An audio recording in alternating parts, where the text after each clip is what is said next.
et nutrition, meilleures pratiques et leçons apprises en Afrique de l'Ouest, organisées par la communauté de pratique et ses partenaires.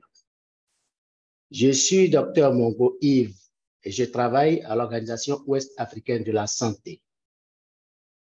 J'ai la charge de modérer ce webinaire de 90 minutes ensemble avec professeur Sepou Abdoulaye, qui est chevalier et officier dans l'Ordre international des palmes académiques du CAMES en 2012 et en 2019, et président en exercice de la Société africaine de gynécologie et obstétrique depuis mai 2022, avec plus de 30 années d'expérience étendue dans son domaine d'expertise.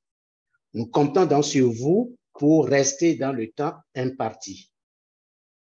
Mesdames, Messieurs, comme vous le savez, en Afrique de l'Ouest francophone, les femmes continuent de mourir chaque jour de cause de décès évitables. Juste quelques données en rappel. Malgré les progrès réalisés à l'occasion des OMD, le ratio de mortalité maternelle y est encore des plus élevés au monde et s'établit à une moyenne de 346 décès maternels pour 100 000 naissances vivantes en 2021. Nous sommes encore très loin des 70 décès maternels pour 100 000 naissances vivantes attendus à l'horizon 2030 comme cible des ODD. Au moins 27 nouveaux-nés sur 1000 ne survivent pas à leurs 28 premiers jours de vie. Le rythme actuel de 1,5% de réduction de cette mortalité est encore loin des 7% requis pour atteindre la cible 12 des ODD à l'horizon 2030. Également, au moins 72 enfants sur 1000 risquent de ne pas voir leur 5e anniversaire et le rythme annuel moyen de réduction de 3% est encore loin des 10% requis pour atteindre la cible de 25 à l'horizon 2030. Et enfin, mesdames, messieurs, seulement 43% de femmes ont leurs besoins en planification familiale satisfaits et une femme sur 2 dans le besoin est en postpartum.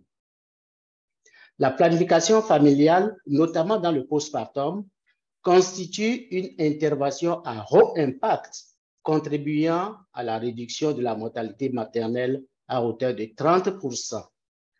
L'intégration nous donne donc une opportunité d'optimiser les soins et services offerts et de couvrir davantage de cibles en mutualisant les ressources.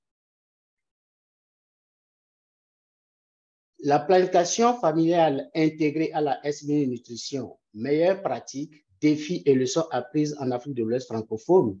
C'est le thème qui va donc nous occuper pendant 90 prochaines minutes.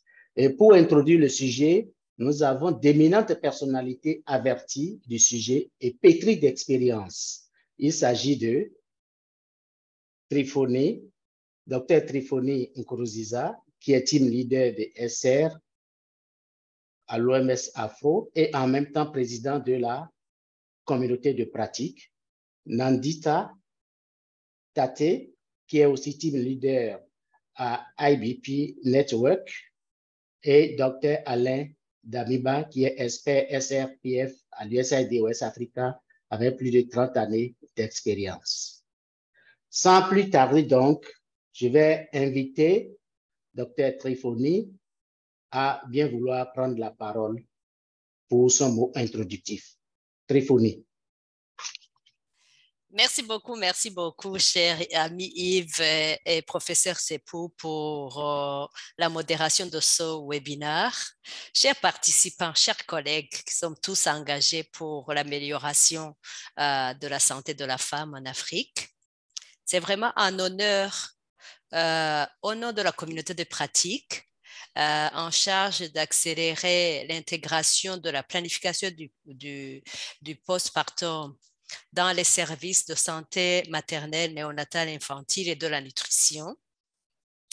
de vous inviter à suivre attentivement ce séminaire qui va donc parler en fait des bonnes pratiques et des expériences qu'on a déjà dans l'intégration de la planification du postpartum dans les services de santé maternelle, néonatale, infantile et nutrition.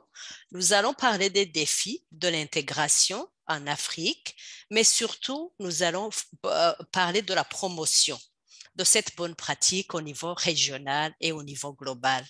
Nous avons donc des présentations qui vont vous aider à contribuer et nous vous invitons donc à vraiment à nous donner les meilleures idées pour que cette pratique puisse être mise à l'échelle. Voilà, sans tarder, je pense que je vais rendre la parole à Yves pour introduire le deuxième intervenant et puis on se reverra plus tard. Merci beaucoup et bonne session. Merci beaucoup, Madame la Présidente de la communauté de pratique, et merci pour cette invite à l'endroit de tous les participants.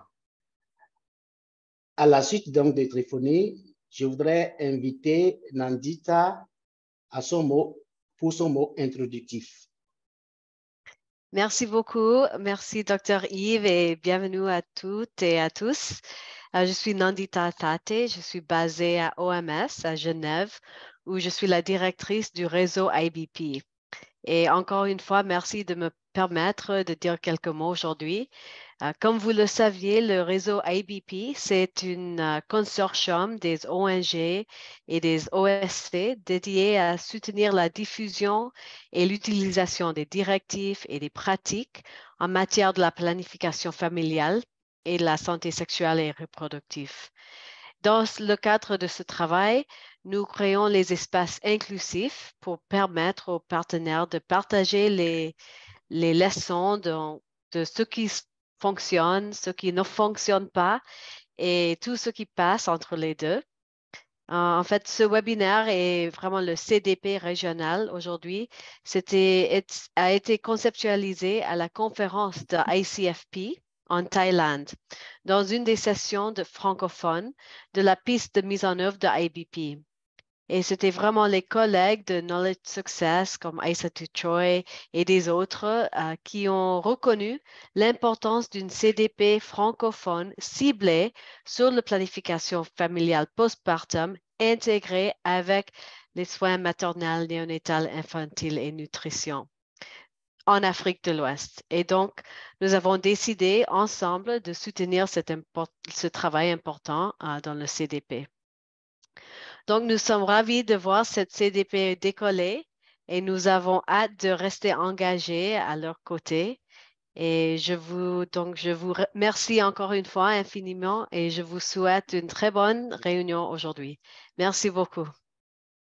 Merci beaucoup, Madame la directrice, chère Nandita, et merci pour ce petit rappel historique qui nous plante dans le décor de la naissance, de la genèse même de notre communauté de pratique. À la suite donc de Nandita, j'invite Alain à prendre la parole également pour son mot introductif. Oui, bonsoir, chers collègues. Je suis très heureux de représenter les missions bilatérales dans notre sous-région et le bureau régional de l'USAID basé à Accra. Bien sûr, nous sommes très impliqués dans toutes les activités de la communauté de pratique et nous voyons à travers les données qui sortent des différentes enquêtes démographie et santé que peut-être à cause de la gratuité des soins dans certains de nos pays, nous commençons à voir une augmentation de la fréquentation, soit pendant les prénatales, soit à l'accouchement. Et je crois que c'est une grande opportunité que nous avons tous de maximiser les visites qui se font actuellement au niveau des prénatales et des accouchements, et pour pouvoir intégrer la planification familiale et tous les autres services de santé. Au niveau de l'USAID, nous travaillons avec un projet qui s'appelle Amplify PF, qui va finir en 2023. Et nous avons rédigé le brouillon d'un nouveau programme de 5 ans pour continuer à soutenir ce que cette communauté de pratique est en train de défendre. Donc, je voulais faire cette annonce en disant qu'un brouillon de ce projet, pour ceux qui sont intéressés, a été publié dans grants.gov, c'est grants.gov, si vous voulez lire les détails sur ce projet. Bien sûr, c'est un processus d'appel d'offres et donc rien n'est garanti, mais nous avons un engagement à renforcer et à continuer le partenariat avec vous pour faire avancer l'agenda de cette communauté de pratique.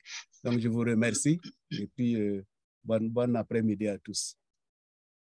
Merci, merci beaucoup Alain. Merci pour l'annonce. Je crois que c'est bien tombé dans les bonnes oreilles. Et merci aussi de rappeler que l'intégration nous permet justement de combler les gaps et de rattraper les occasions manquées. Merci beaucoup. Maintenant, nous allons pouvoir entrer dans le vif du sujet à travers une série de 4 présentations. La toute première présentation sera faite par Dr. Pierre Claver Cario, qui est le point focal système de prestations intégrées de soins de santé primaire dans l'équipe interpays pour l'Afrique de l'Ouest pour l'OMS, basée à Ouagadougou. Il a de longues années d'expérience et il va nous entretenir sur les soins intégrés centrés sur la personne, des défis dans la région africaine. Dr. Claver, vous avez 10 minutes pour votre présentation pour que nous puissions avoir 5 minutes de discussion. À vous la parole.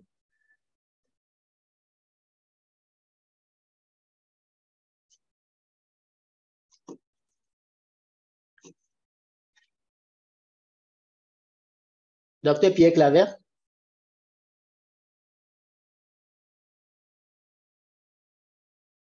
Si vous entendez, vous avez la parole. Peut-être que votre micro est fermé. Le micro est fermé. Son micro est fermé. Il faut... Okay. Oui, vous m'entendez maintenant? Oui, 5 sur 5, merci. D'accord. Veuillez mettre la diapositive en mode diapo, s'il vous plaît.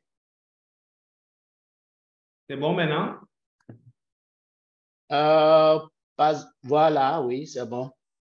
C'est parti? Je peux y aller? Oui, c'est bon. Bon, ça merci. Fait déjà une minute de moins. Je vais rattraper, c'est pas grave. Donc, ça, c'est le plan de ma présentation.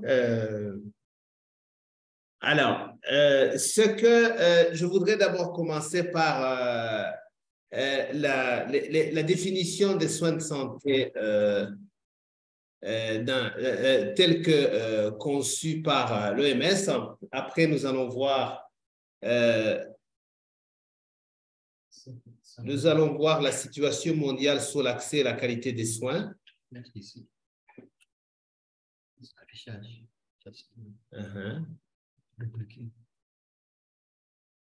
On va voir ça maintenant. Est-ce que c'est mieux?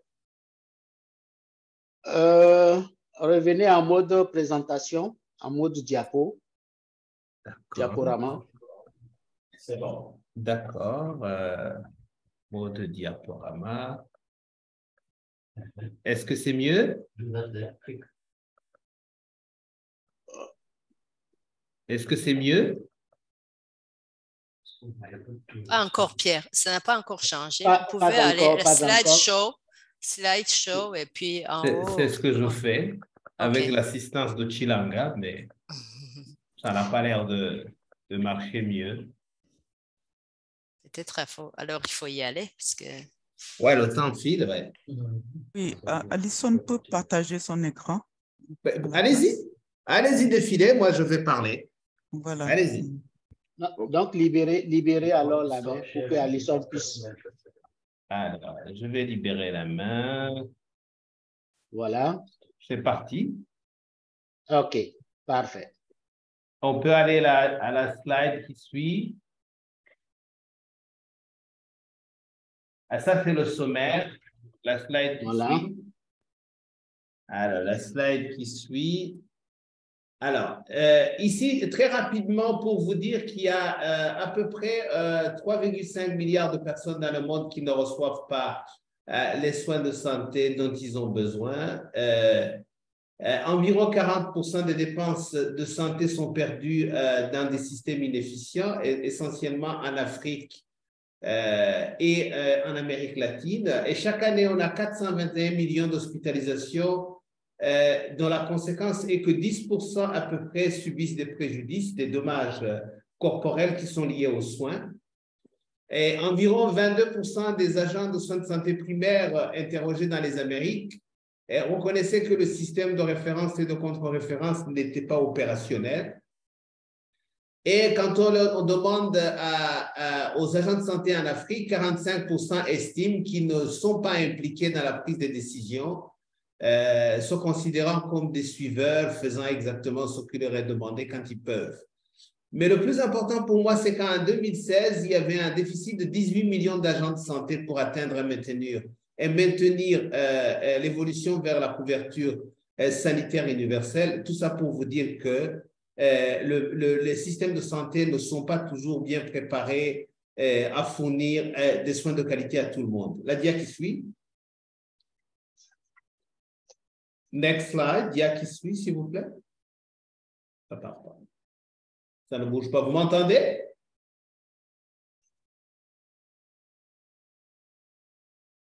Alison, oui, on vous entend. Alison, diapo suivante.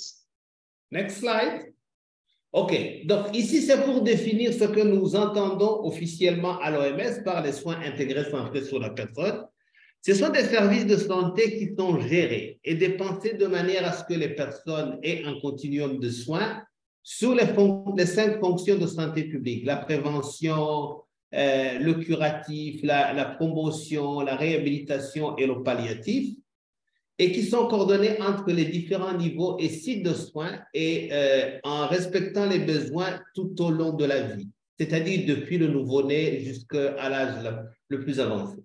Et ils sont centrés sur la personne parce que c'est une approche de soins qui adopte consciemment que les perspectives des individus, mais aussi des soignants et de leurs familles et des communautés, en tant que tels, participent et bénéficient des systèmes de santé fiables qui sont organisés autour des besoins globaux des personnes, plutôt que des maladies individuelles. On a tendance à avoir une approche maladie. Nous avons un programme tuberculose, nous avons un programme malaria, nous avons un programme axé sur tel type de soins, alors que dans les soins de santé intégrés, on devrait voir tout ça ensemble et surtout mettre au centre la personne et non une pathologie pour laquelle la personne se rend au centre de soins. Dia suivant, next slide. Dia suivant, next slide. OK. Pourquoi cette approche des soins intégrés centrés sur la personne est nécessaire? Il s'agit d'augmenter l'équité dans l'accès. Et il s'agit surtout de fournir des soins de qualité. Ça veut dire des soins qui sont sûrs, efficaces, fournis au bon moment et correspondant aux besoins globaux de la personne et aux standards mondiaux les plus élevés. Ici, j'insiste, c'est pour savoir que les soins prodigués en 1960 et les soins prodigués en 2023, ce n'est pas pareil, même s'il y a des techniques qui n'ont pas changé. Mais en tout cas, on doit avoir une évolution dans les connaissances qui permet aux prestataires de rester toujours à jour et de fournir les soins tels que les standards mondiaux le disent. Et le système doit permettre aussi une réactivité, une participation communautaire, et rendre plus d'efficience en vue d'avoir un système résilient. Dia qui suit. Next slide, please. Alors, très rapidement dit, il s'agit ici de comment l'OMS a cheminé dans la mise en place des soins de santé intégrés centrés sur la personne. En 2016, les États membres et les parties prenantes ont fait un appel pour relever les défis auxquels sont confrontés les systèmes de santé dans le monde. Ceci a été suivi par l'adoption d'une résolution qui a approuvé la stratégie mondiale de l'OMS sur les services et soins de santé intégrés centrés sur la personne. La déclaration d'Astana en 2018 a entériné les préoccupations des soins intégrés centrés sur la personne et a mis ça au centre.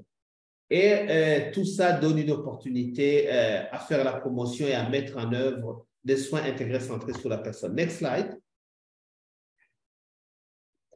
Alors, next slide. Alors, pour mettre en œuvre les soins de santé intégrés centrés sur la personne, l'OMS a proposé 5 stratégies, 20 approches stratégiques, 58 options politiques et interventions. Vous les voyez ici, ils sont 5. Au centre, vous avez créé un environnement favorable. Au sommet, vous avez responsabilisé et engagé la population et les communautés, renforcer la gouvernance et la redevabilité, réorienter le modèle de soins et coordonner les services au sein du système et en dehors. Alors, on va essentiellement, compte tenu de la brièveté du temps, parler d'engager les communautés et les responsabiliser et comment on réoriente les modèles de soins, ce qui est au cœur de ce que vous faites et la plupart de ceux qui sont en ligne font. Dia suivant, next slide. Next slide. Next. We move. OK. À gauche, vous avez les approches stratégiques et à droite, vous avez les options politiques et les interventions. Je pense que ce qui est intéressant est de voir comment on articule tout ça. On dit qu'on responsabilise et on implique les familles, on dit qu'on veut atteindre les personnes mal desservies et marginalisées. Comment on le fait? On passe par une éducation pour la santé, former des agents de santé, encourager et développer la société civile, renforcer la participation sociale et soutenir les pairs et les groupes de patients experts et fournir des services de proximité à tout le monde et surtout les personnes les plus desservies et marginalisées. Dia qui suit. Next slide. Next. OK. Maintenant, il faut, pour le faire, définir les priorités des services en fonction des besoins tout au long de la vie. Et pour le faire, il faut avoir des paquets de services essentiels qui couvrent le continuum de la vie depuis la naissance jusqu'au bout. Il faut revaloriser les aspects promotion et prévention pour s'attaquer aux causes des maladies au lieu de s'attaquer aux maladies quand elles sont là. Et il faut construire des systèmes solides basés sur les soins primaires. Les soins primaires, c'est ce qu'on fait au premier centre de contact. Et le fait d'y avoir le maximum de services et d'y intégrer les services est en général suffisant pour couvrir 75% des besoins de la plupart des personnes. Alors, il faut rendre les services sensibles au genre, à la culture et à l'art. Ceci est extrêmement important quand on parle des soins intégrés centrés sur la personne. Il faut stratifier les risques pour savoir ce qu'on propose à nos patients. Et ceci doit partir de la charte de morbidité. On ne donne pas dans une grande ville on propose pas dans une grande ville ce qu'on propose en un milieu rural où la charte de morbidité est différente. Si la charte de morbidité commande qu'on s'intéresse à des problèmes particuliers qu'on n'a pas ailleurs, et il faut le prévoir. Et il faut avoir des équipes de soins primaires multidisciplinaires, multitasking. Et il faut, dans la mesure du possible, avoir un dossier médical électronique partagé, ce qui permet, par exemple, quand on digitalise, quand quelqu'un arrive, en ouvrant son dossier, on voit tout ce dont il a besoin, ses antécédents, son dossier, et lier ce qu'il a le jour où il vient à son passé médical. Next slide, Dia qui suit. Alors, ici, je vous donne un exemple. Beaucoup ont entendu parler de Dr Denis Mukwege en RDC, qui a créé un centre qui s'occupait des survivants de violences faites aux femmes. Ils sont partis de ça pour créer un centre qu'on peut appeler One Stop Center, et où chacun trouve un guichet unique où il y a tous les services, par exemple, qui concernent la femme et bien entendu les nouveau-nés et les enfants. Mais ceci a été la priorité, mais ceci a été le point d'entrée pour intégrer tous les services autour de ça et élargir l'offre de soins en partant de cette situation particulière. Ça, c'est vraiment un exemple que je trouve poignant pour le public de la santé reproductive et j'ai pris plaisir à le partager. La dia qui suit. Je crois qu'il me reste combien de temps? 2 minutes, ça peut aller? Oui, 2 minutes maximum. Sinon, vous avez déjà dépassé le temps. Hein? Allez-y. Je n'ai pas dépassé, c'est des ennuis techniques. D'accord. Les défis dans la mise en œuvre de soins intégrés sont essentiellement la fragmentation et la verticalisation. Je n'explique pas outrancièrement ça. Tout le monde sait, les programmes verticaux fragilisent le système de santé d'une certaine manière. Et les difficultés liées à l'intégration sont de temps en temps liées à une absence de leadership, des fois à un positionnement des bailleurs et aussi parfois une mauvaise coordination des partenaires entre eux. La dia qui suit. La dia qui suit, s'il vous plaît. Et je pense que ce sera la dernière, à mon avis. Alors, le message clé pour moi, c'est que l'intégration dans la prestation de services exige un investissement. Ressources humaines, directives, volonté, essentiellement une volonté politique.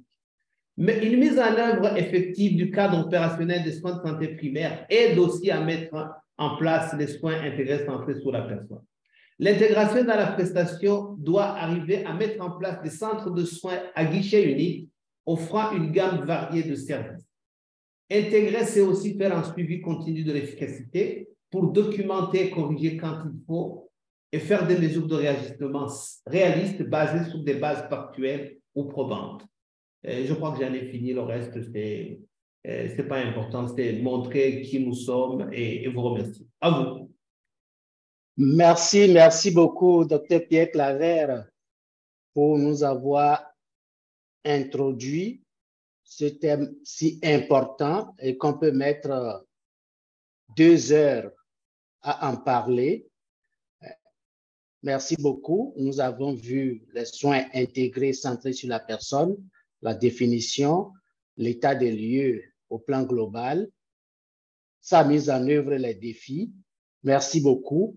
Je vais demander aux participants de bien vouloir noter leurs questions dans le chat, que nous allons prendre le temps d'y répondre.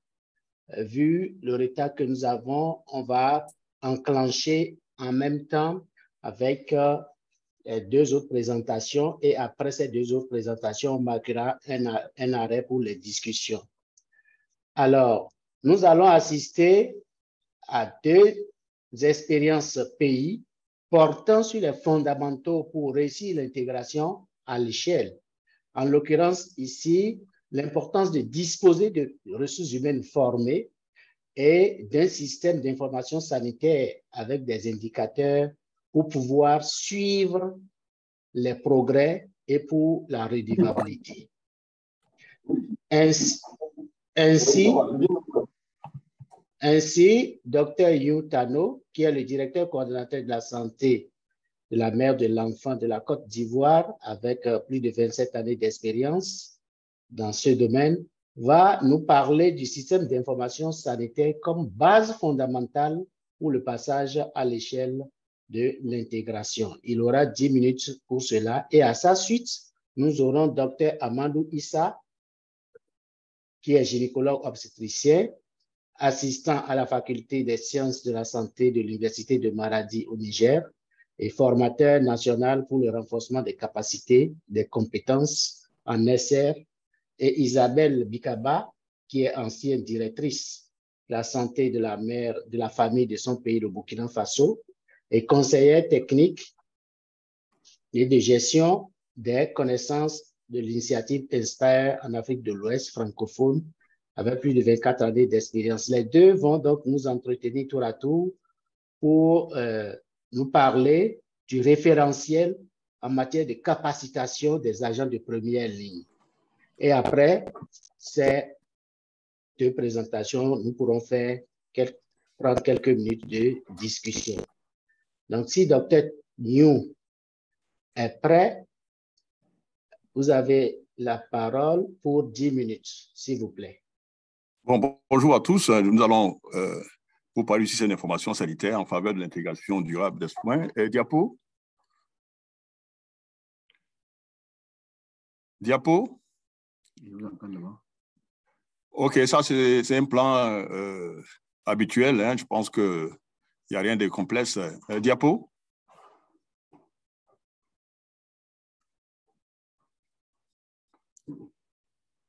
Il faut signaler qu'en Côte d'Ivoire, l'intégration des services en matière de santé, la reproduction, planification familiale et nutrition avait débuté depuis 2019 hein, dans l'un de nos districts importants, à Nibiloko.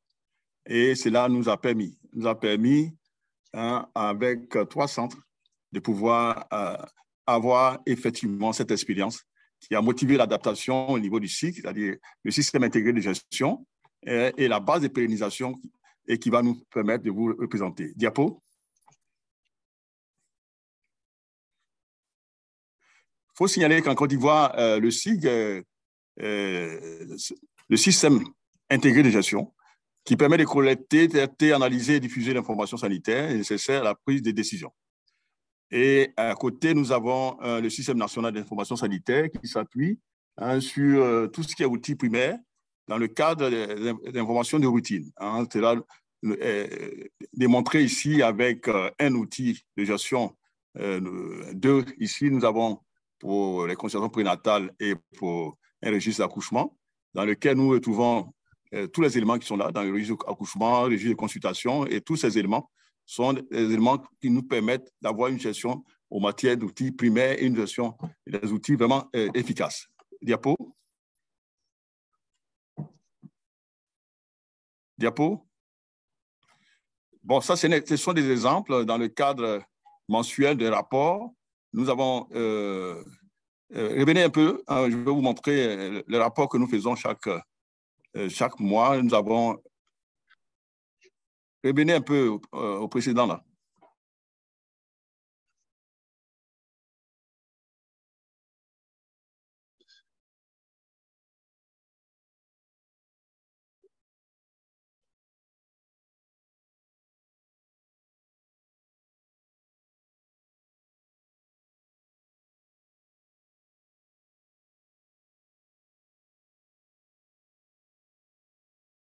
C'est bon, ça suit?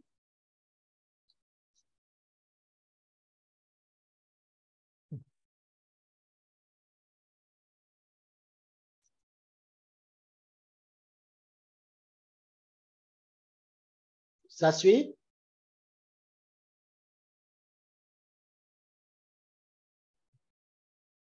Pardon, Dr. Tano, vous cherchez quel diapo? Dr. Tano? Bon, nous avions quelques problèmes techniques. Bon, sinon, en fait, c'est la base de données de tout ce qui est apporté au niveau des trois importants, c'est-à-dire les ESPC, les établissements sanitaires de premier contact, les hôpitaux généraux et puis les centres hospitaliers régionaux. Diapo. Nous allons vous expliquer un peu mieux par rapport à ce tableau. Ça, c'est ce qui est connecté hein, dans le DHS2. Diapo. Diapo.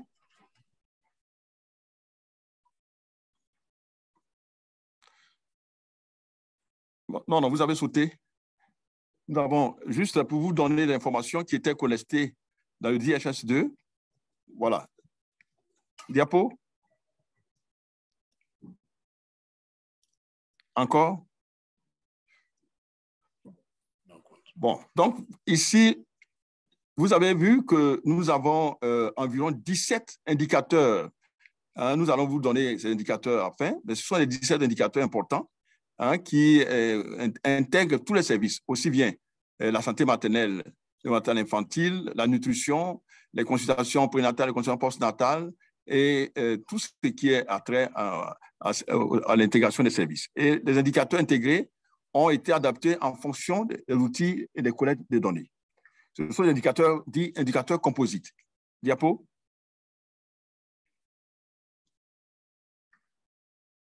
Qu'est-ce que nous remarquons? Nous avons, à partir de cet élément important, une prise en compte de tous les items d'intégration. Ensuite, des indicateurs de mesure de l'offre des services intégrés. Et nous avons intégré tous ces indicateurs dans le dictionnaire et nous avons pris en compte tous les indicateurs de mesure dans l'offre des services intégrés dans le canevas des rapportages aux différents niveaux du système de santé. Et nous sommes au deuxième niveau de paramétrage DHEC. Il faut signaler qu'en Côte d'Ivoire, tous les 3 ans, nous essayons de mettre à jour nos données. Diapo. Donc, c'est un exemple. Hein, dans un exemple au niveau du rapportage, par exemple, ici, nous avons tout ce qui est le nombre de femmes reçues en consultation prénatale qui ont bénéficié d'un counseling au niveau du postpartum et en plus au niveau de la planification familiale. Nous avons l'autre côté, c'est l'élément important que nous voulons vous montrer, le nombre de femmes ayant reçu non seulement le counseling, mais tout ce qui est en trait au niveau de l'intégration. Et puis l'autre côté, c'est le nombre de nourrissons, le nombre de nourrissons qui ont aussi reçu. Donc, ça veut dire que nous prenons en compte tous les éléments. Diapo.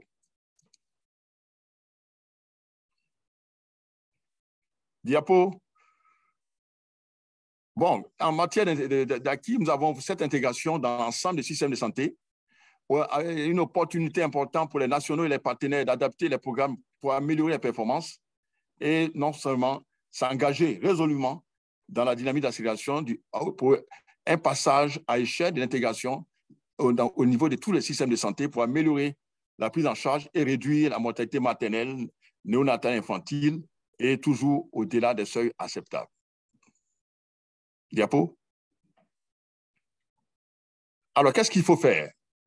Et c'est ce qui est fait actuellement en Côte d'Ivoire. Nous formons de façon progressive tous les prestataires avec une orientation de ce qu'on appelle nos CSE qui nous permettent au niveau des districts d'avoir le même système de collecte pour la qualité des collectes et des données et avec une collecte des données sur l'offre de services intégrée à l'échelle du pays et au niveau régional et même au niveau de l'OAS. Diapo. Et compte tenu de tout cela, nous allons, après dans les questions, vous présenter un peu les 17 indicateurs composites. Et encore une fois, merci. Merci beaucoup. Merci, Dr. Tano, pour avoir partagé l'expérience de la Côte d'Ivoire en matière d'intégration des indicateurs de l'intégration dans le système national d'information sanitaire.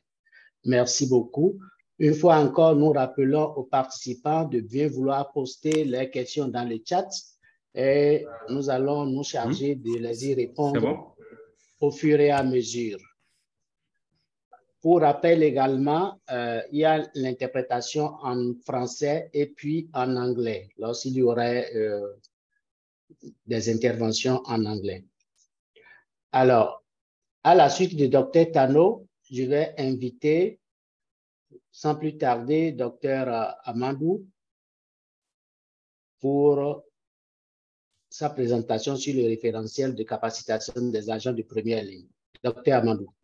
Merci, Monsieur le Président. Donc, j'ai l'honneur de vous présenter le référentiel de capacitation des agents de première ligne au nom du directeur général de la population, de la santé, de la reproduction du Niger. Je suis actuellement basé à Maradi, qui est une zone d'intervention du projet Inspire. Diapo. Donc, la présentation va s'articuler autour de 4 points: le contexte et justification, le processus d'élaboration du manuel, le contenu du manuel, les acquis et les leçons apprises. Diapo. Par rapport au contexte, il faut dire que dans le postpartum, une grande proportion des femmes en âge de procréer, il y a une grande proportion des femmes en âge de procréer qui sont dans le postpartum et qui n'utilisent pas de méthodes contraceptives modernes. Donc, c'est donc une opportunité de booster l'accroissement de la planification de contraception moderne au niveau du postpartum. Une intégration également de la planification à la SMI réduit les occasions manquées et améliore l'adoption de la planification et l'utilisation des services.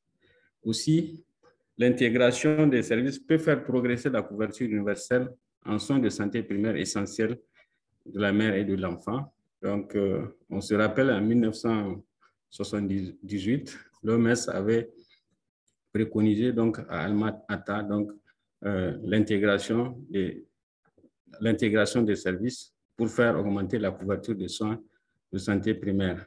Diapo. Diapo. Donc, dans le cadre, pour faire l'état du lieu, dans le cadre de l'initiative INSPIRE, qui est une initiative de 9 pays du partenariat de Ouagadougou, une analyse situationnelle donc, de l'intégration des services dans les pays a été menée en 2019 par l'IRSS, et cette analyse a fait ressortir des gaps importants en termes d'intégration holistique. Parmi ces gaps, il faut noter l'absence de référentiel opérationnel, l'absence de modules intégrés de formation, une insuffisance de compétences des prestataires pour les services intégrés.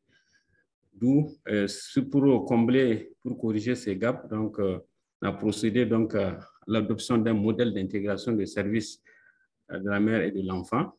À partir de ce modèle a été conçu des modules de formation intégrés, de planification familiale, de postpartum, SMI et nutrition. Diapo.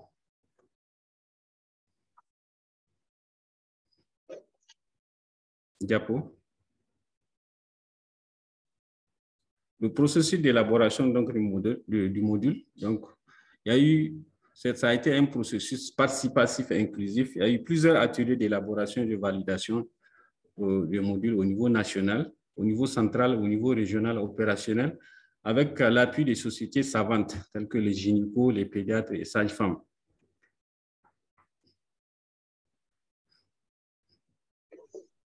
Les documents de base utilisés pour l'élaboration du module ce sont le modèle d'intégration des services, les documents stratégiques et d'orientation de référence et les modules nationaux.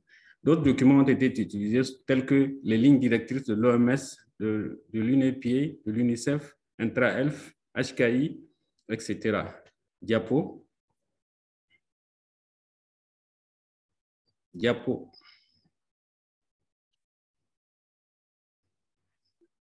Diapo. Nous avons devant vous le contenu du module. Le module s'articule autour de 14 chapitres. Le premier chapitre, c'est la conception, le concept d'intégration des services. Donc, avec la définition, le but, l'approche d'intégration des services, le modèle d'intégration des services. Diapo. Nous avons devant vous donc le modèle opérationnel d'intégration des services, qui est un modèle qui a été adopté, un modèle d'intégration holistique qui prend en compte tous les aspects des soins essentiels et vitaux de la mère. Au niveau de ce modèle, 4 portes d'entrée ont été retenues. La porte d'entrée, consultation prénatale, porte d'entrée accouchement, consultation postnatale et la consultation du nourrisson sain. Pour rendre opérationnel donc ce modèle d'intégration, ça nécessite donc une réorganisation des services, donc soit un guichet unique où tout le paquet est offert soit par un agent polyvalent ou par plusieurs agents avec une description des tâches, ou bien un guichet colocalisé avec donc une répartition, un système de tri et de référence au niveau de la même structure. Il y a également le volet, la composante communautaire qui n'a pas été oubliée. Donc, il y a un paquet qui est prévu au niveau de la composante communautaire. Ce paquet comprend surtout les activités préventives et promotionnelles. Diapo. Diapo. Ici, nous avons les généralités. Le chapitre 2, qui parle des généralités, un rappel sur les concepts de santé de la reproduction, la planification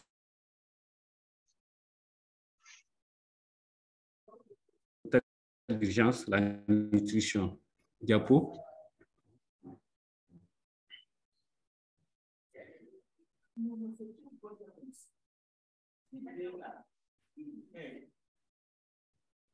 Le chapitre 3, nous allons voir le chapitre 3, l'essentiel du paquet de services intégrés, donc est décrit ici au niveau du chapitre 3. Donc c'est un chapitre, c'est tout le paquet de soins prénatal, maternelle et postnatale, la vaccination, incluant donc la planification du postpartum, la nutrition, le dépistage du cancer du col et du sein, le paludisme, le VIH. Tous ces paquets peuvent être servis en guichet unique ou en colocalisation. Donc, ce chapitre ici, le chapitre 3 est divisé en 4 sections et chaque section correspond donc à une porte d'entrée. Donc, par exemple, la section 1, c'est le paquet, c'est l'offre du paquet de services intégrés de planification familiale, SMI, nutrition au cours des soins prénatales. Donc, ce sont donc les soins essentiels à la femme enceinte, la prise en charge des complications, la PTME, le counseling, le choix d'une méthode contraceptive, etc. La section 2, c'est la porte d'entrée accouchement, l'offre de paquet de services intégrés ou la porte d'entrée accouchement. Ce sont les soins essentiels de la femme accouchée ou au nouveau-né, la prise en charge des urgences, le counseling, etc., etc. Diapo. La section 3, c'est l'offre du paquet de services intégrés au suivi postnatal. Donc, voilà, vous avez le paquet de soins qui est prévu à ce niveau. Soins à la mère et au nouveau-né dans le postpartum J6 et J42, prise en charge des complications, les conseils nutritionnels, le counseling. Et la section 4, c'est la 4e porte d'entrée, la consultation nourrisson sain avec son paquet de soins, la vaccination, donc la surveillance de la croissance, les soins à la mère, le counseling avec choix et offre de méthodes contraceptives. Donc, au niveau de chaque porte d'entrée, tous ces paquets doivent être systématiquement, en tout cas, administrés soit par un agent polyvalent ou par plusieurs agents qui, avec une répartition des tâches au niveau de chaque poste d'entrée. Diapo. Ici, vous avez les détails du chapitre 3, donc la section 1, donc au niveau des soins prénatales. Donc, quels sont les détails au niveau du module? C'est le rappel sur les soins prénatales, la définition, but et objectif, les objectifs et paquets de soins, l'offre de paquet proprement dit qui comprend le matériel pour les soins prénatales, la préparation à l'accouchement, c'est l'évaluation générale d'abord pour faire le pronostic de la grossesse, établir un pronostic de la grossesse et de l'accouchement. Diapo. Toujours la section 1 par rapport au paquet, les détails des paquets de la section 1 au niveau des soins prénatales. Donc, vous avez le paquet des soins préventifs, la prévention des maladies et des complications avec tout son paquet, la détection et le traitement précoce de des maladies existantes, donc les soins curatifs, le dépistage et le traitement des lésions précancéreuses et du sein avec la technique IVA, IVL et le traitement. Diapo suivant.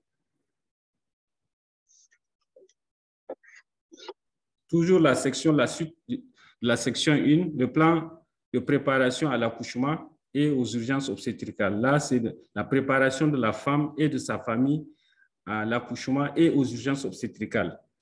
Également, est développé au niveau de ce chapitre-là le dépistage et la prise en charge des femmes ayant des complications, tout ce qui est complications du premier trimestre, les hémorragies du premier trimestre et leurs causes, les hémorragies du 2e et 3e trimestre et leurs causes, la détection de la prééclampsie et le paludisme. Diapo.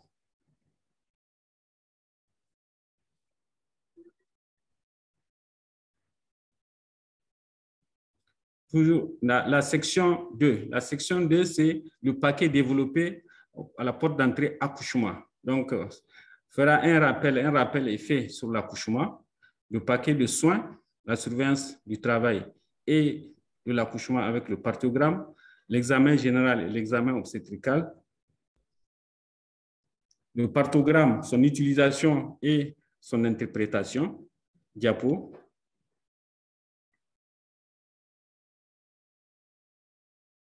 Diapo.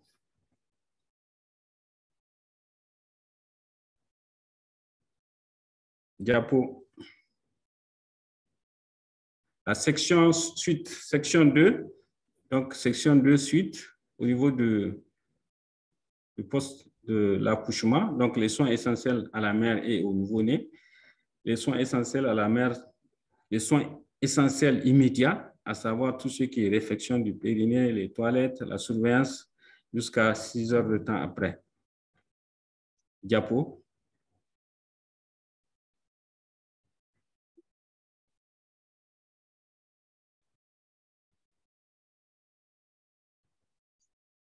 Diapo. La section 2, suite, les soins essentiels au nouveau-né, normal. La section 2, le dépistage et prise en charge, la référence, ça c'est au niveau, donc il y a un mélange de... La section 3, la consultation postnatale. Donc un rappel est fait sur les soins postnatales, le paquet de soins offerts à la consultation postnatale, le suivi du postnatal immédiat à la mère et au nouveau-né, le suivi postpartum à J6 et J42 à la mère et au nouveau-né avec son paquet que vous voyez, les soins d'urgence à la mère et au nouveau-né. Diapo.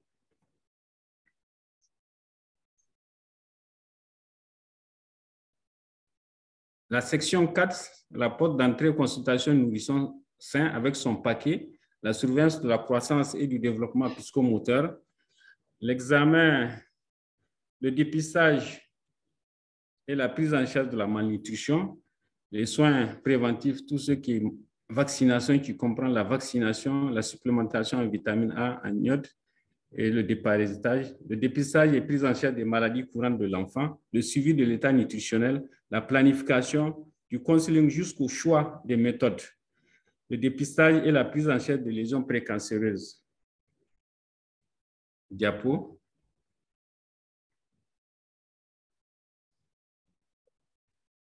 Diapo.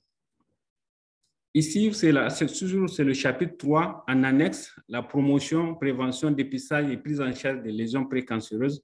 C'est chapitre 3, annexe 1. Donc, la suite des lésions précancéreuses, vous avez les cancers du sein, le traitement avec la prévention et diagnostic, l'autopalpation, l'examen par un agent de santé, la télémédecine, la télé-expertise, l'avis d'un ou de plusieurs spécialistes à distance sur la base d'informations médicales, la télésurveillance avec l'interprétation à distance des paramètres médicaux. Diapo.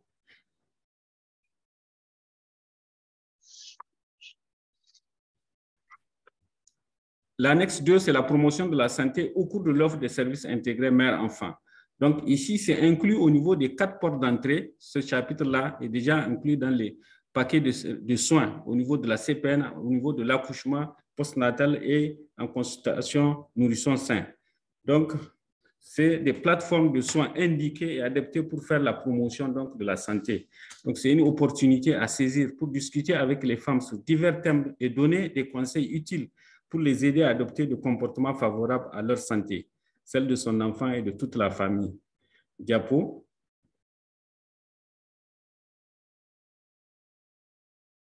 Diapo.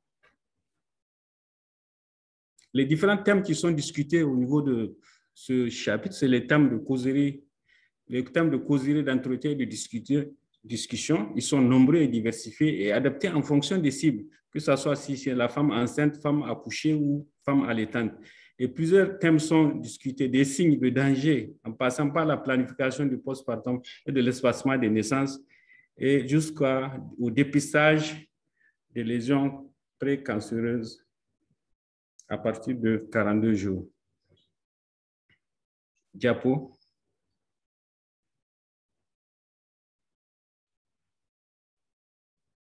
Nous avons également dans ce module des chapitres transversaux. Ils sont au nombre de 5 chapitres. C'est le chapitre 4 qui est la prévention et le contrôle des infections, qui parle de la pratique standard jusqu'à l'accident d'exposition aux liquides biologiques. Le chapitre 5 parle de la communication pour le changement social de comportement. Donc, ce sont des chapitres aussi importants car ces chapitres vont aider à faire la promotion, surtout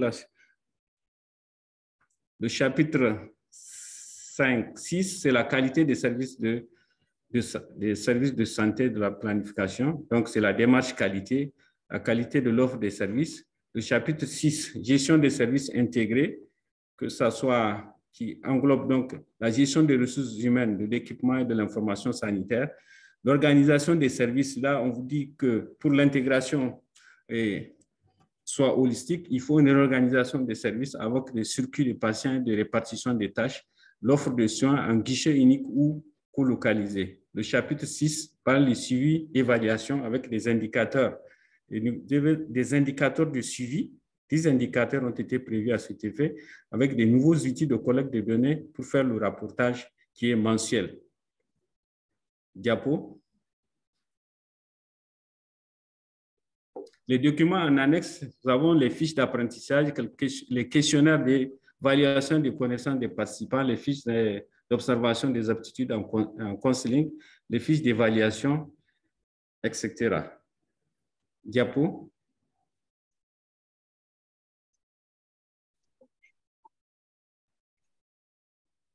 Diapo. Donc ici, nous avons les acquis et les leçons apprises. Le module intégré, ces modules donc, ont permis donc, de renforcer les capacités des prestataires. Au niveau de Maradi, il y a eu 75 prestataires formés, plus de 150 agents communautaires qui ont été formés. Également, comme acquis, donc l'acquisition et le maintien des compétences par le Montara et le coaching post-formation. Les besoins de réorganiser des services et de veiller aux normes en personnel pour l'effectivité de l'intégration. La nécessité, comme leçon apprise, la nécessité de mutualiser les ressources des différents programmes de formation, mentoring, supervision intégrée, rationaliser les ressources pour, en tout cas, pour faire un passage à l'échelle.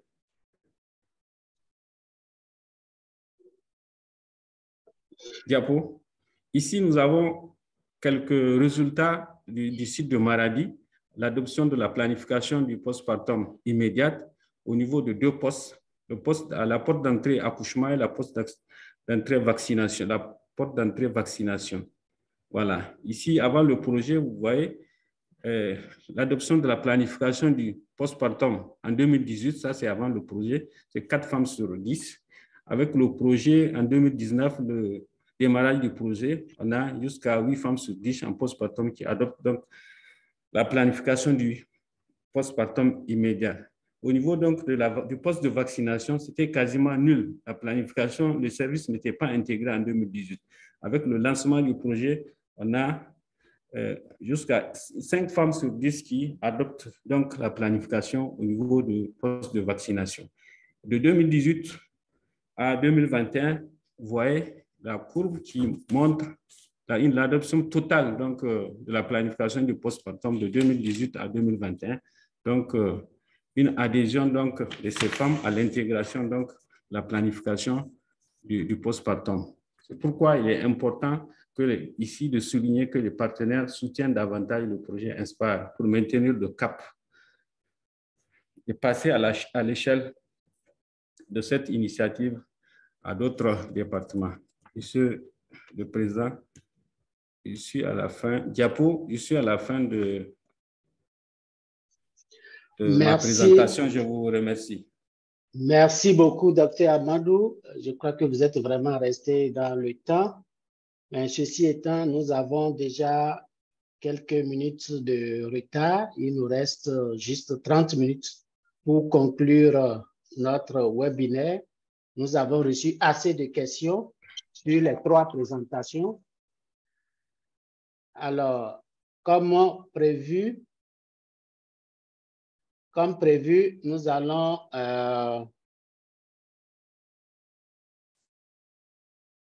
alors, je vais prendre sur moi la responsabilité d'inviter la présidente, Dr. Trifoni, pour faire sa présentation et à la fin, on aura une seule session de discussion pour pouvoir essayer de rattraper un peu.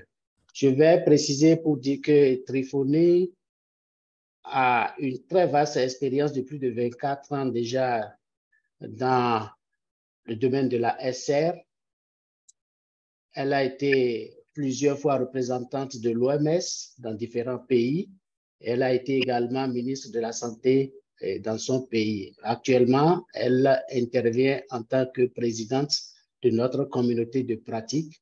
Et Trifoné, si tu es prête, tu as 10 minutes pour nous présenter notre communauté de pratique qui est ce creuset qui nous rassemble autour de l'intégration.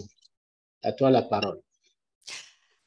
Merci beaucoup, cher Yves, pour donner la parole. Je vais essayer de faire moins de 10 minutes pour rattraper le temps. Donc, si Alison peut faire la deuxième slide. Alors, le plan de présentation, donc, c'est le contexte, les buts et les objectifs, la composition de notre communauté de pratique, son fonctionnement, les activités, les opportunités et enfin, la conclusion et les perspectives à l'avenir. Donc, vous savez que, comme les autres ont déjà dit, qu'il y a des recommandations globales, le Dr Pierre Carriol a déjà dit, qui sont fortes en faveur des soins de santé primaires, intégrés et centrés sur la personne, en vue de réduire la mortalité, mais aussi augmenter le bien-être de la personne. Notamment, la planification du postpartum est une pratique à haut impact.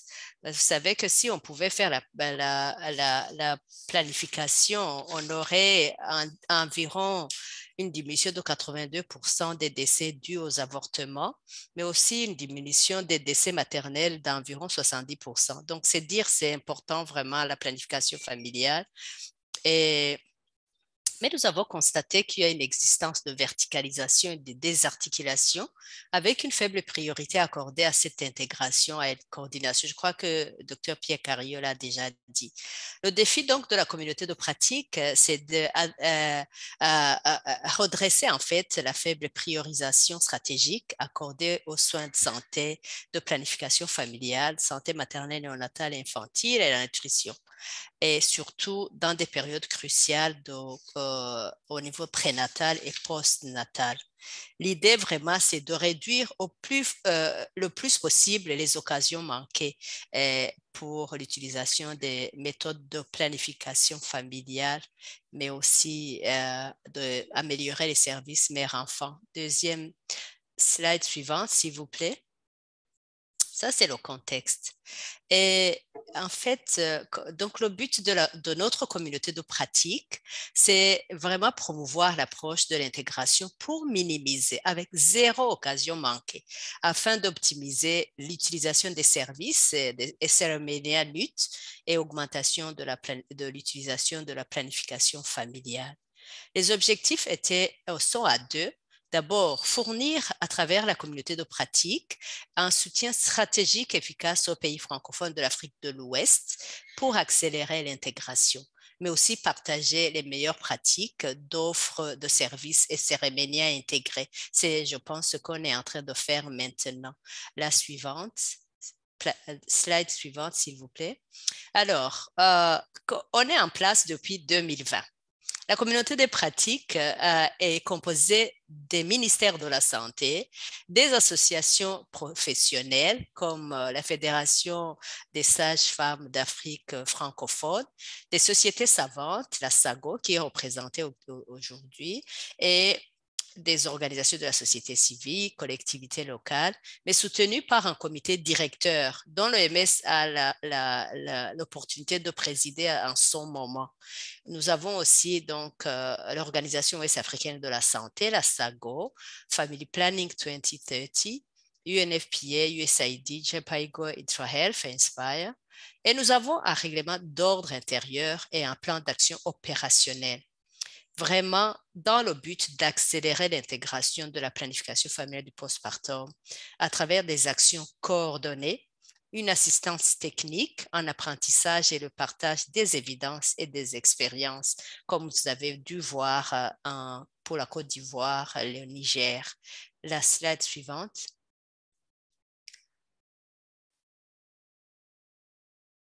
OK, donc ça, c'est, je crois que comment est-ce que le modèle, en fait, d'intégration qu'on a proposé et comment on est organisé. Nous avons une plateforme régionale qui s'appelle donc la communauté de pratiques sur l'intégration. Nous avons un comité directeur présidé par l'OMS et les membres de notre plateforme sont là.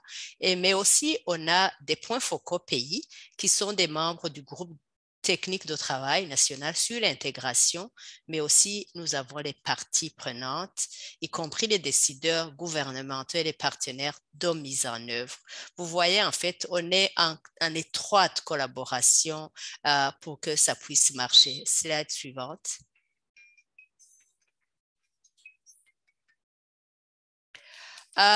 Nous avons eu beaucoup d'activités et nous avons eu aussi beaucoup d'opportunités.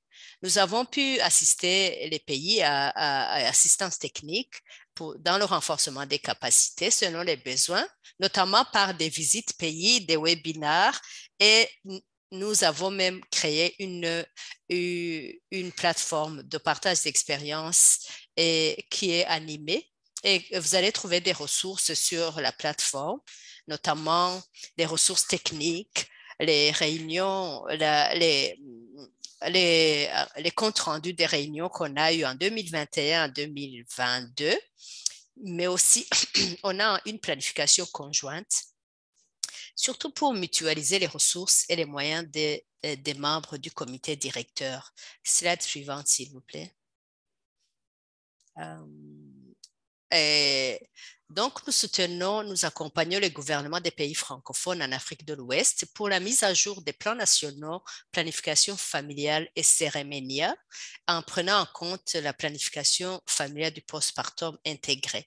Et nous accompagnons les pays pour identifier les priorités et élaborer, quand c'est nécessaire, les plans d'accélération et de passage à grande échelle. Nous avons même obtenu un prix argent à la 3e édition du Forum des meilleures pratiques en santé de la CEDEAO. C'était en novembre 2021 à Praia. Suivante. Voilà, c'est toujours des activités, les opportunités. Et nous avons appuyé en fait des études sur le maintien des services de SRMNIA NUT pendant la période de COVID dans l'Afrique de l'Ouest francophone. Et nous avons publié cet article qui est disponible.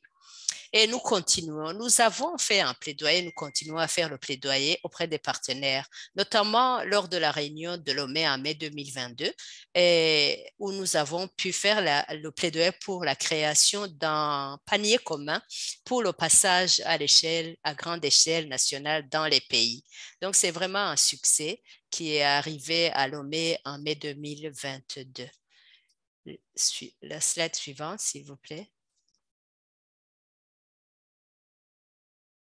Alors, nous continuons à vraiment nous déplacer, à mobiliser les partenaires, notamment au grand meeting à Bruxelles. On a encore fait le plaidoyer pour la mobilisation des ressources pour l'intégration de la planification du postpartum dans les soins santé de la reproduction maternelle, néonatale, infantile et nutrition. Et nous comptons profiter de toutes les tables rondes qui sont prévues pour continuer la mobilisation des ressources. Nous élargissons les membres de la communauté de pratique et les comités des pays à d'autres partenaires du domaine. Je peux vous dire que déjà à la fin 2022, nous avons eu 2 nouveaux partenaires et ça nous donne du courage et ça nous montre que c'est vraiment en élargissant le partenariat, nous pouvons mieux optimiser, mieux capitaliser les efforts. Slide suivante. Alors, en conclusion, comme vraiment les uns les autres l'ont montré, nous avons besoin de leadership des pays. C'est un facteur de succès et de pérennisation. Et en tant que comité directeur, nous sommes engagés et nous avons une synergie que nous voulons promouvoir davantage. Et nous espérons continuer à mobiliser plus de partenaires pour un alignement, y compris le secteur privé. Donc, parce que nous voulons tous très rapidement aller de l'avant, mettre à l'échelle et pour aller vers la couverture sanitaire universelle et l'atteinte des objectifs de développement durable en 2030, qui est seulement dans 8 ans.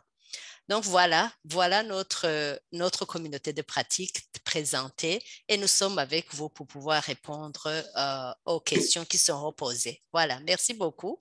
Et voilà, nous sommes avec vous. Merci beaucoup, Yves.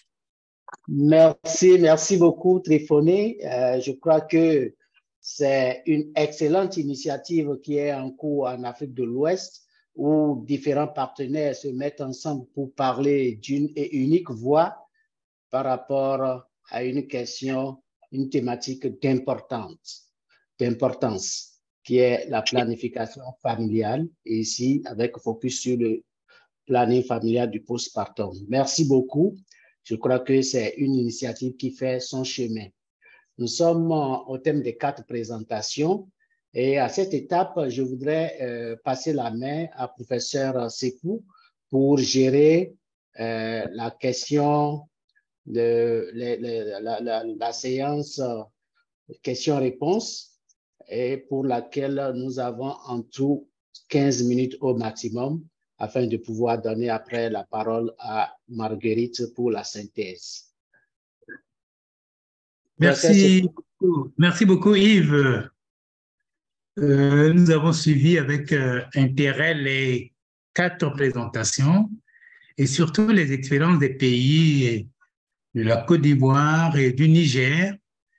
Nous donnons la parole aux participants. Malheureusement, nous n'avons pas beaucoup de temps pour les discussions, mais nous allons prendre les premières discussions, les premières questions pour permettre aux intervenants de pouvoir apporter les éléments de réponse.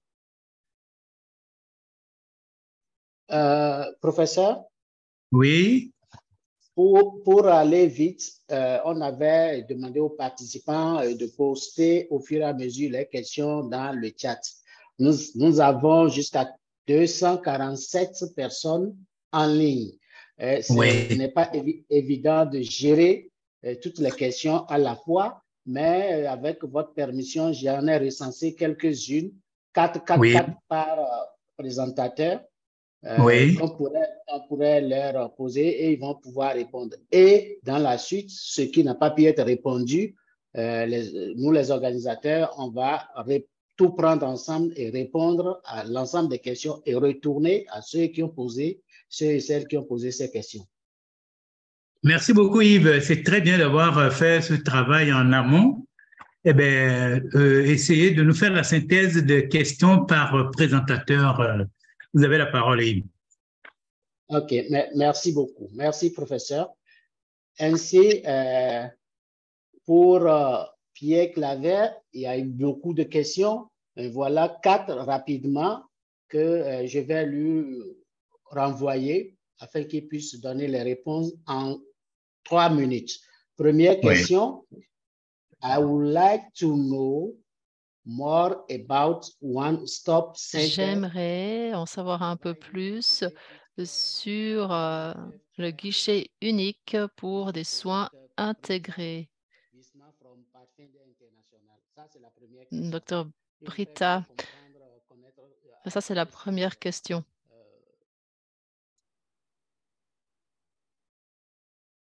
Les centres. Oui. Deuxième question. Je crois une par une, j'attends la liste. Deuxième question. What strategies you will recommend for mitigating the challenges? Quelle stratégie recommandez-vous pour atténuer les défis liés à la formation technique pour les soins de santé primaire en raison des faibles capacités existantes à ce niveau? C'est bon. Troisième question. Oui. Merci beaucoup, docteur, pour la brillante présentation. Je suis promoteur d'un centre de santé et le docteur a évoqué la digitalisation du dossier des patients. J'aimerais savoir si c'est possible qu'on trouve un logiciel chez vous pour cette bonne pratique. Et enfin, quatrième question, dans le guichet unique, y a-t-il plusieurs services ou bien une seule équipe qui est multidisciplinaire? Voilà, docteur Pierre Claver, les 4 questions que j'ai pu piocher très rapidement à votre attention. Vous avez... Je crois qu'il y en avait une autre. Oui. Ah? Il y en avait une autre sur Integration Indicators and Cost Effectiveness. Non, ça c'est pour le docteur Young, les indicateurs là. Ah bon? D'accord. OK. Oui. Donc, Pierre Claver, vous avez la parole pour répondre aux 4 questions retenues. Alors, One Stop Center. One Stop Center, moi j'ai appelé ça guichet unique. La présentation qui a suivi a aussi parlé de guichet unique. Un guichet unique, c'est un point de service où on rencontre la majorité des services qui répondent aux besoins de la majorité des gens. Par exemple, ce que le présentateur du Niger a montré, c'était une brillante présentation qui montrait comment on intègre les services de santé reproductive en guichet unique. Je recommande à la personne qui a posé cette question de bien regarder cette présentation. Je crois qu'elle va y trouver les réponses à sa question. Alors, l'autre question, c'est what strategies to mitigate for technical implementation of primary health care? Il y avait une question sur la manière d'atténuer. De management de système de santé. De toute façon, dans mon expérience personnelle, les soins de santé primaires se font bien quand les niveaux de soins ont des paquets de services avec un personnel suffisant et suffisamment formé, suffisamment nombreux pour faire face à la demande et suffisamment réactif pour offrir les services en temps opportun. C'est toujours un défi permanent d'avoir des ressources humaines avec des niveaux de connaissances suffisamment élevés, surtout quand on leur demande d'être des généralistes ou d'être, je veux dire, d'être polyvalents. C'est le mot le plus juste en français, je pense. On leur demande d'effectuer plusieurs tâches qui sont différentes. Ça leur demande d'avoir des compétences polyvalentes. Donc, ici, la qualité des ressources humaines est importante. Et pour avoir une bonne qualité des ressources humaines, il faut les former et les fidéliser. Voilà ce que je peux dire sur cette question. Alors, en ce qui concerne la digitalisation des dossiers médicaux, je n'ai pas personnellement connaissance d'un logiciel, mais les personnes qui sont spécialistes des systèmes d'information peuvent certainement aider.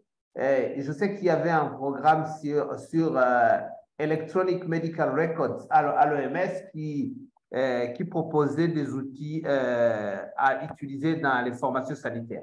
Je ne suis pas spécialiste de cette chose, mais je pense qu'en se rapprochant des spécialistes de l'information sanitaire qui sont nos collègues, on peut y trouver des réponses. Alors, la 4e question, je ne l'ai pas bien compris, c'était aussi par rapport au guichet unique. C'était quoi exactement par rapport au guichet unique? Plusieurs services ou je n'ai pas compris Oui, je répète. On dit, est-ce qu'il y a plusieurs services ou bien une seule équipe multidisciplinaire au niveau de guichet unique? Il y a plusieurs modèles d'intégration. On peut avoir un guichet unique où tout le monde fait la même chose, mais on peut avoir un guichet unique où on a plusieurs personnes qui ont des responsabilités sectorisées. On peut avoir une équipe multidisciplinaire qui fait pratiquement la même chose, ça dépend de comment on planifie les choses, mais on peut avoir aussi des équipes qui ont des responsabilités limitées, mais qui sont complémentaires. Voilà. OK. Donc, Yves, si vous pouvez nous donner les 4 questions pour Dr. Young. D'accord. Merci beaucoup, professeur. Pour Dr. Young, voici les 4 questions que j'ai pu piocher. Je sais qu'il y en a plus certainement, mais les autres vont être répondus après. Alors, première question, Dr. Yu. It is great to hear about how you are measuring integration. Première question, comment est-ce que vous... Quels sont les indicateurs que vous utilisez? Pratique des indicateurs, et la personne a continué pour demander si les 17 indicateurs pourront être partagés aussi en anglais. Troisième question, qu'est-ce qui est fait pour assurer la qualité des données? Et quatrième question qui est aussi liée à celle qui vient d'être à la troisième, comment évaluer la qualité des données collectées vu que c'est chaque 3 ans que vous faites la mise à jour du DHS2? Merci, Dr. Yu. Dr. Yu, vous avez la parole.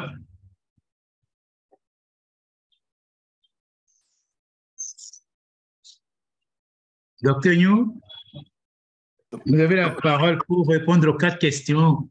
Bon, d'abord, il faudrait... Non, j'ai partagé les indicateurs composites, là. 3 minutes. Indicateurs composites, regardez dans la diapo, je vais tout partager. Il faudrait voir, mais si nous prenons les 3 premiers, par exemple, ils sont la proportion de nouveau-nés, des faibles poids, des naissances et des prématurés qui ont bénéficié des soins mère kangourou, dont la mère a adopté une méthode contraceptive moderne et a reçu des conseils sur l'allaitement maternel exclusif. Vous voyez que cela nous permet de mieux orienter les actions parce que avec les soins mère kangourou aujourd'hui, nous avons, à partir de ces indicateurs, nous avons réussi à mettre cette stratégie à échelle dans tous les 10 pôles régionaux d'excellence en santé en Côte d'Ivoire. Nous avons subdivisé la Côte d'Ivoire en 10 pôles d'excellence et dans ces pôles d'excellence, nous faisons aujourd'hui ces soins mère kangourou et grâce à tout ce que nous avons eu en matière d'indicateurs composites, en matière d'indicateurs intégrés. Donc, deuxième chose, par exemple, nous avons la proportion de nouveau-nés de faible poids, de naissance prématurée, dont la mère a eu au moins adopté une méthode contraceptive moderne et a reçu des conseils. Nous avons pour tout cela, même au niveau des agents de santé communautaire comme les ASC, nous avons intégré tous ces services pour qu'au moins les ASC même partent dans les différents services à domicile pour aller voir comment ça se passe. Regardez ici, par exemple, dans le 9e élément, la proportion des femmes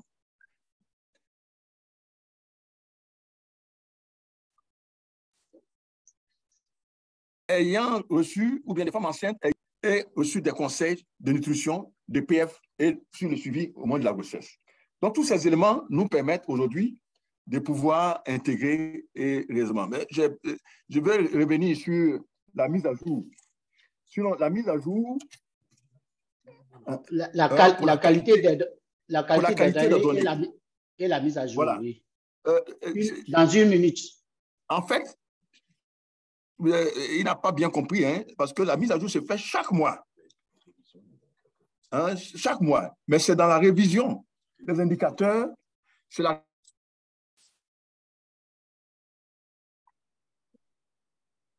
révision des indicateurs qui fait tous les 3 ans, de consolidation de toutes les données, et avec l'appui de l'OMS Côte d'Ivoire. Donc, voici un peu ce qui se passe.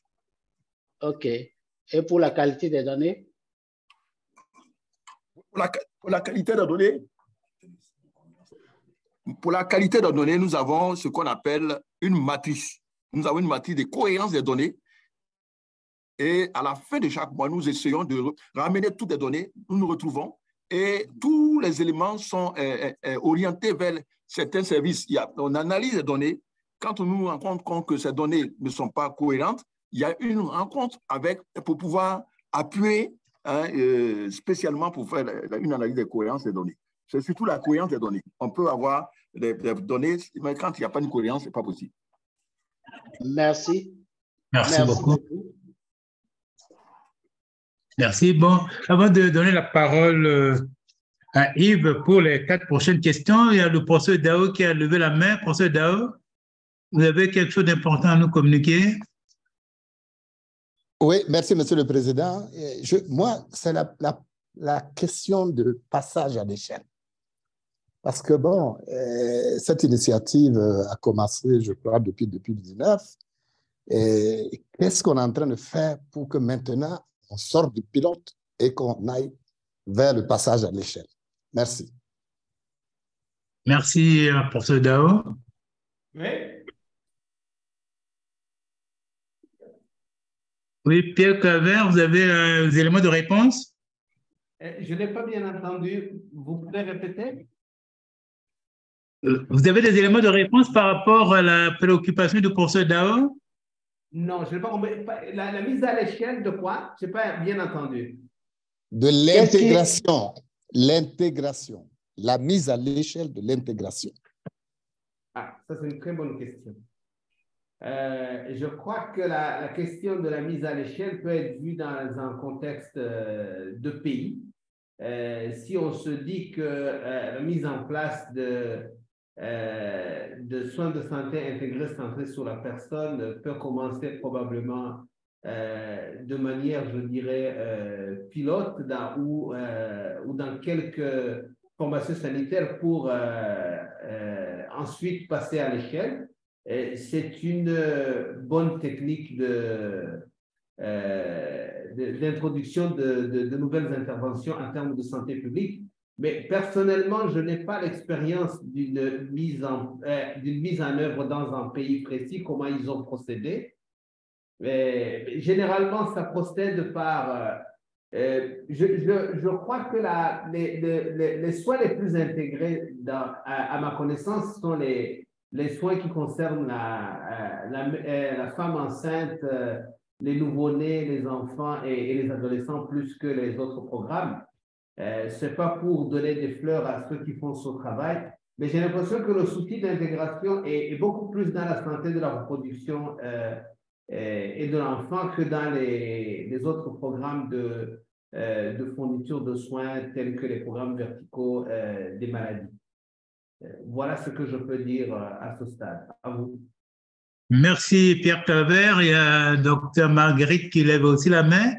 Mais si elle peut nous permettre de prendre les prochaines questions que Yves va nous les poser maintenant, là, professeur Dr Yves.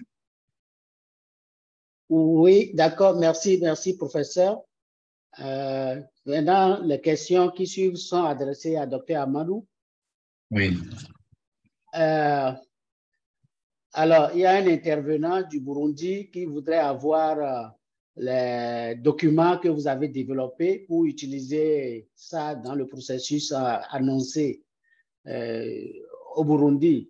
Et un autre intervenant souhaiterait avoir les versions électroniques également. Ça, c'est un type de question. Deuxième question, Dr. Amadou, from your experience, it will be interesting to hear about outcomes. Votre expérience, intéressez-vous à entendre plus sur l'intégration au niveau de la communauté et quel est le rôle de l'intégration dans l'optimisation des formations, de l'utilisation des ressources, etc.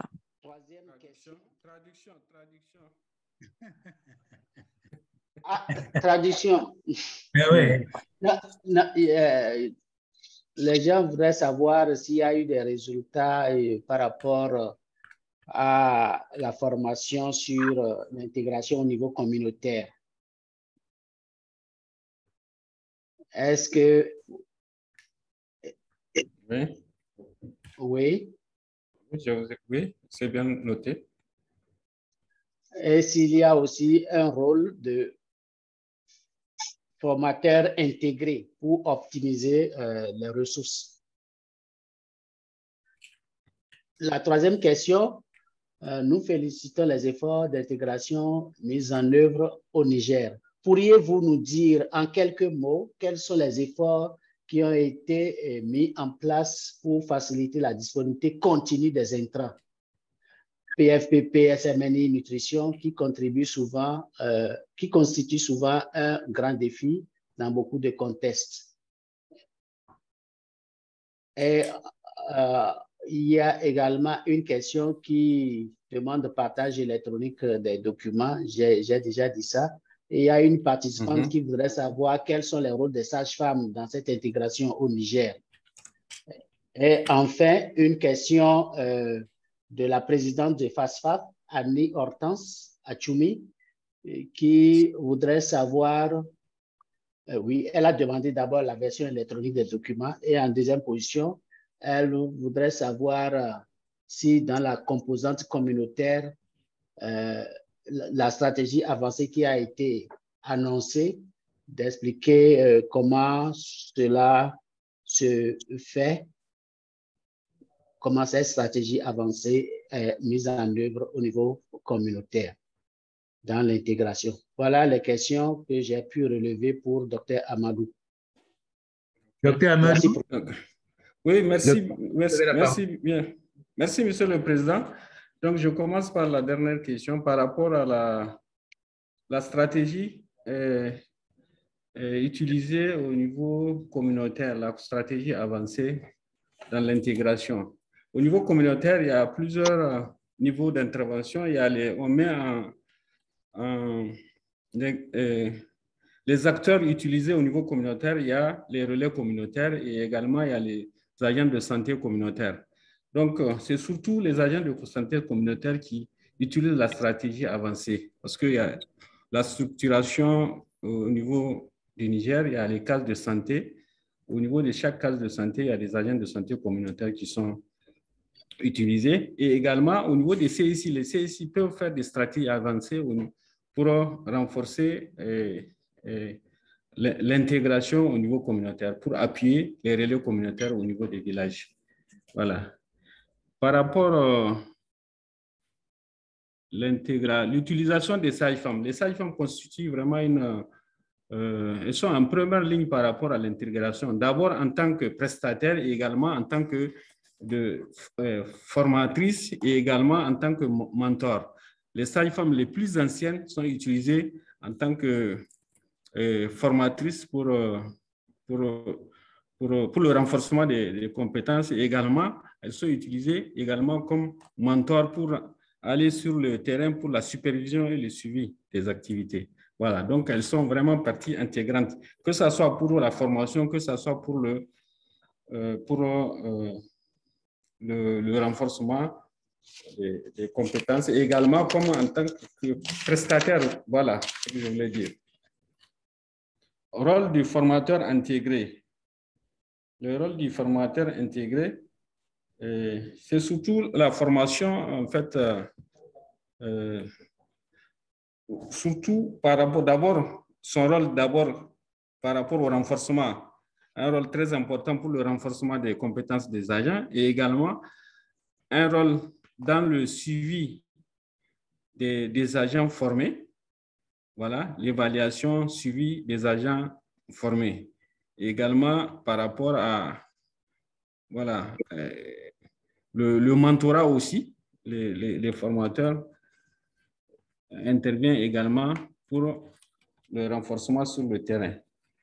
Les résultats par rapport au niveau, cette question, je ne l'ai pas bien comprise. Les résultats par rapport au niveau communautaire, est-ce qu'il y a des résultats? Bon, j'ai quelques résultats au niveau communautaire. Donc,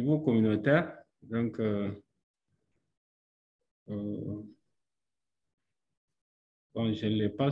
Ouais. Bon, là, au niveau communautaire, c'est surtout le nombre d'agents que nous avons eu à former au niveau de Maradi. Presque, il y a 155 relais communautaires ont été utilisés. Et ces relais communautaires, surtout, interviennent au niveau de la planification, surtout familiale. Donc, la sensibilisation des femmes à utiliser des méthodes de planification familiale, la sensibilisation des femmes à utiliser les services de santé également. Donc, mais je n'ai pas de chiffres avec moi ici. Je ne sais pas si le ministère, du côté du ministère, ils sont en ligne, peut-être qu'ils peuvent donner des signes. Docteur Amadou, oui? Je crois que oui. nous avons eu l'essentiel. Merci beaucoup. Voilà. Et nous sommes conscients aussi que nous ne pourrons pas répondre à toutes les questions séances tenantes. Et on avait fait la promesse de les recenser et de les y répondre et retourner à ceux et celles qui ont posé ces questions. Alors, merci, Monsieur le Président. Le professeur? Oui. Est-ce qu'on peut vous donner la parole pour lire les questions au docteur Tripodi? Je crois que on a beaucoup dépassé le temps et il reste une session, c'est la synthèse de discussion. Avec votre permission, je vais inviter donc Marguerite à donner cette synthèse, tout en sachant que nous allons recenser toutes les questions et répondre et retourner aux participants avec l'ensemble des présentations qui ont été faites. Merci beaucoup. Donc, je vous remets la parole, Yves. Merci, professeur. Donc, Marguerite, si tu es prête, c'était prévu 10 minutes. Si tu peux faire moins pour nous faire la synthèse des discussions. Merci, Marguerite. Voilà, merci beaucoup, docteur Yves. Je pense qu'en 5 minutes, nous allons pouvoir faire cette synthèse. Je pense que nous étions nombreux à cette réunion et nous avons abordé des questions aujourd'hui, des questions très importantes et qui sont d'actualité dans notre région, qui sont l'intégration de la planification familiale du postpartum et comment l'intégrer aux soins maternels, néonatals et infantiles, et aussi les questions de la couverture universelle en soins de santé primaires essentiels pour la mère et l'enfant. Ce sont des sujets très importants dans le contexte actuel de notre sous-région, le contexte d'insécurité que nous connaissons tous, fragilisant ainsi davantage nos systèmes de santé. Alors, des engagements ont été pris et beaucoup d'efforts sont consentis par nos gouvernants, mais aussi les partenaires qui ont mis au cœur des priorités la question de la réduction de la morbidité et mortalité maternelle, néonatale et infantile, mais aussi les questions d'amélioration de la couverture universelle qui sont des indicateurs suivis d'ici à 2030. Et surtout, les questions d'accès à la planification familiale et aux soins mère-enfant. Alors, nous avons pu suivre et voir qu'il y a des défis opérationnels qui sont une réalité à adresser et des exemples ont été présentés, ils sont édifiants, et où nous avons appris des actions à entreprendre pour asseoir les bases de l'institutionnalisation du passage à grande échelle, notamment un référentiel de renforcement des capacités opérationnelles, mais aussi un système d'information sanitaire pour mesurer cette intégration, mesurer les performances et aussi asseoir la redevabilité des districts sanitaires. Nous espérons que les présentations et les discussions ont été utiles.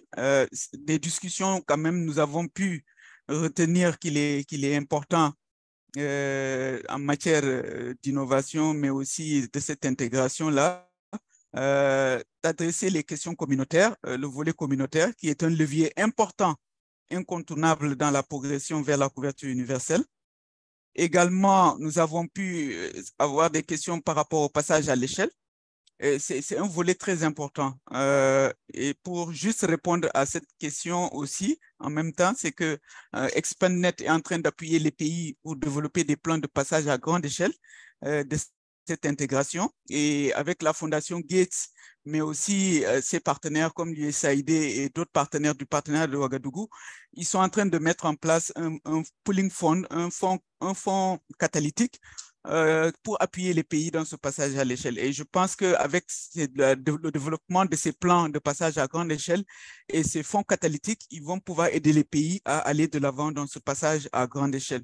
Et nous avons vu les résultats également qui ont été projetés par le Niger, où ils ont presque quadruplé, disons, l'acceptation en planification familiale avec les différentes portes d'entrée et les guichets uniques où la planification familiale est intégrée à chacun des 4 guichets, où c'est un paquet intégré qui est offert à chacune de ces portes d'entrée. Alors, il est important également de parler, disons, des groupes, de comment les partenaires peuvent soutenir davantage cette intégration. Je pense qu'il y a les comités techniques qui sont dans les pays où les partenaires qui interviennent dans le domaine pourraient vraiment se joindre à ces membres des comités techniques pour y apporter leur contribution. Il y a également la plateforme de la communauté de pratique dont la présidente Dr Trifoni a très bien présenté. Cette plateforme est également ouverte à l'ensemble des acteurs du domaine. Elle dispose de ressources techniques, d'experts disponibles pour apporter l'assistance technique dont vous aurez certainement besoin pour opérationnaliser cette approche.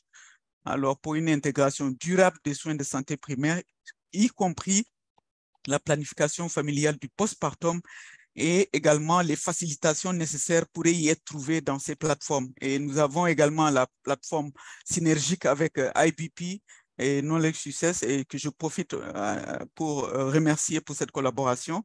Également, la plateforme virtuelle sert également de moyen de partage de bonnes pratiques et donc vous y trouverez des exemples de bonnes pratiques et c'est important d'avoir plusieurs expériences réussies de pouvoir les partager sur la plateforme et nous encourager à la collaboration, coopération sud-sud. Donc, partager les expériences, partager les pratiques, les e-informations. Par exemple, on a dit l'information électronique. Donc, c'est important, tous ceux qui ont cette expérience, de partager ça à travers la plateforme et ça permettra de mieux tirer les leçons que les autres ont eu à mettre en œuvre. Donc, merci beaucoup. Nous allons remercier l'ensemble des présentateurs, l'ensemble des participants et nous voilà projetés pour le rendez-vous de 2030 avec beaucoup de lueur d'espoir et je laisse partir avec la réponse qui est probablement entre vos mains. Comment nous pouvons procéder à porter à l'échelle l'intégration dans nos systèmes de santé pour les rendre beaucoup plus performants et améliorer les indicateurs de santé mère-enfant. Donc, merci beaucoup. Je vous retourne la parole, Dr Mongo. Merci beaucoup. Docteur Marguerite, je crois que nous avons eu droit à une excellente synthèse, une excellente synthèse qui nous a résumé tout ce que nous avons pu voir dans les 90 minutes que nous venons de passer ensemble avec un retard de 12 minutes exactement. Alors, il ne me reste qu'à remercier tous les organisateurs, tous ceux qui ont permis la technique pour pouvoir faire connecter plus de 247 participants. Remercier tous les participants aussi pour leur intérêt et remercier tous les panélistes, les présentateurs pour tous les efforts fournis. Et nous sommes dans un processus qui continue parce que l'amélioration de la qualité est un processus continu et nous ne serons jamais fatigués de mettre les cordes les unes au bout des autres pour parvenir à l'amélioration de cette qualité et de l'état de santé de nos mères et enfants dans notre espace.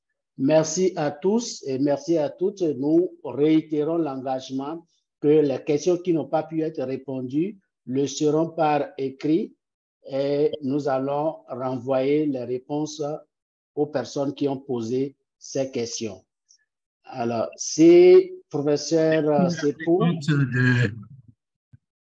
De notre plateforme. Merci à la présidente, merci à Yves, merci à tout le monde pour ce webinaire efficace qui a suscité beaucoup d'intérêt. Malheureusement, nous n'avions pas beaucoup de temps pour prendre toutes les questions et apporter toutes les réponses possibles. Merci à tout le monde.